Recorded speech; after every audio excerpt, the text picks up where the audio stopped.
Hi అండి. ఈరోజు నేను నా స్టైల్‌లో చికెన్ కర్రీ ఎలా చేయాలో చూపించబోతున్నానండి. మీరు కూడా ఇలా చేశారంటే కర్రీ అనేది చాలా చాలా బాగా కుదురుతుందండి. ఇలా చేసి పెట్టారంటే పిల్లలు ఒక్క ముద్ద కూడా మిగిల్చకుండా తినేస్తారు. ఒక కడాయి పెట్టేసుకొని 4, 5 టేబుల్ స్పూన్ల ఆయిల్ వేసుకోండి. 2 బిర్యానీ ఆకులు, 1 కప్పు ఉల్లిపాయలు వేసుకొని ఫ్రై చేసుకుందాం. 1 నిమిషం పాటు అలా ఫ్రై చేసిన తర్వాత 4, 5 పచ్చిమిరపకాయలు కట్ చేసుకొని వేసుకొని ఫ్రై చేసుకోండి. అవి కూడా ఫ్రై అయిన తర్వాత 1 స్పూన్ అల్లం వెల్లుల్లి పేస్ట్ వేసుకొని ఫ్రై చేసుకోండి. అల్లం వెల్లుల్లి పేస్ట్ అనేది ఫ్రెష్గా వేసుకుందనుకోండి చాలా చాలా బాగుంటుందండి. కర్రీ కూడా ఎక్స్ట్రా టేస్ట్ని ఇస్తుంది. అలా బాగా ఫ్రై చేసుకుందాం.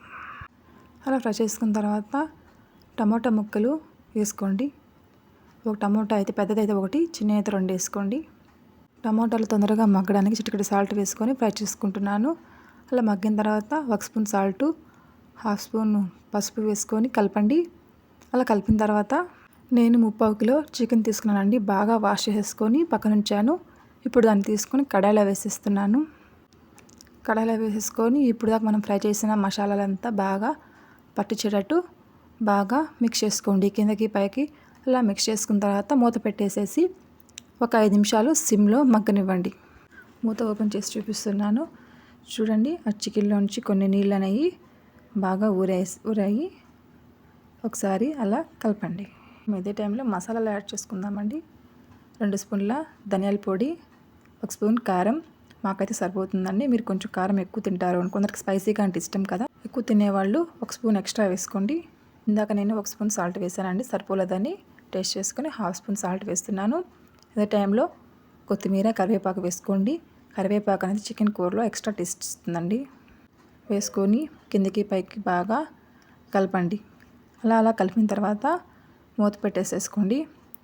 మూత పెట్టేసుకొని ఒక 5 నిమిషాలు మగ్గనివ్వండి.